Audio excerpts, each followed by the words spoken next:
maintindihan nyo kung bakit ginagawa ito. Maliwanag ba? Unang-una, yung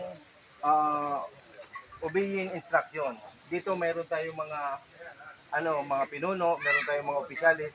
Kumbaga, kailangan natin silang sundin, lalo na sa mga lawful order. Okay? Kung ano yung order, yun ang gagawin natin. Kaya ba? Okay. So, first exercise. Takbo sa lunan. Pag sinabing takbo sa lunan, magja-jogging kayo na hindi kayo alis ng inyong kinatatayuan. Okay?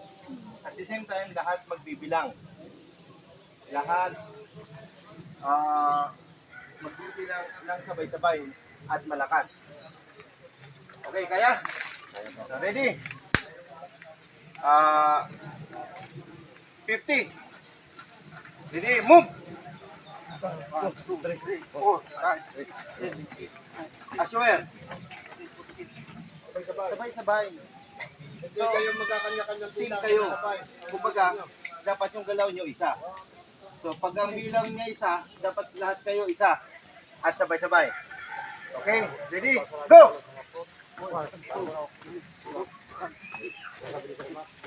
Ladder! Yan na ba yung lakas nyo? Sino mga kontrol sa kuryente pag ginawa?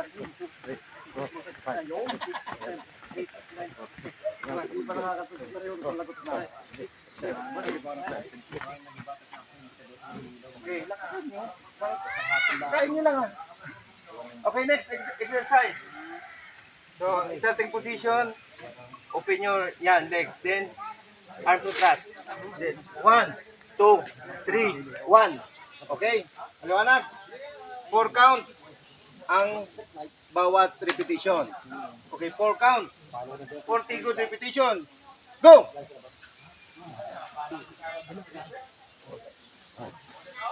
Kali. 1, 2, 3, 1. 1, 2, 3, 2. Medyo ibuka nyo maigi para hindi kayo mahirapan. Okay, ready? Go! Lower, lower. Oh, sabi ko lang lower, ibababa nyo maigi. Yan. Gusto nyo ba yung gumagapang? Ayaw naman. O, yan na lang. So, ready? Ready pa lang. Okay, go! 1, 2, 3, 1. 2. Teka muna, hindi nyo ba naintindihan? May tanong ba kayo? Sino may katanungan? Walang tanong? Magtanong kayo kasi kung hindi nyo naintindihan, tuturuan kayo. Kasi kung hindi nyo naintindihan tapos execute kayo, malamang mali yung magiging excuse nyo. Abutin tayong siyam-siyam dito. So, sino may katanungan? Wala.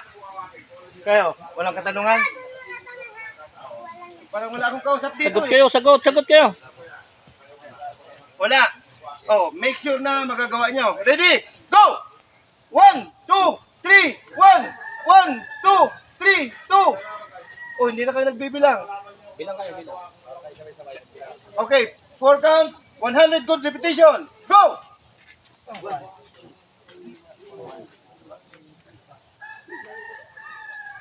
Sabay-sabay. Hindi natin naintindihan. Huwag kayong mag-focus doon sa iba. Kung ano instruction, isingin nyo, saka nyo gawin. Kasi kung tama ang ginagawa nyo, ituloy-tuloy nyo lang. Now, kung may mali sa kasamahan natin, ang execution,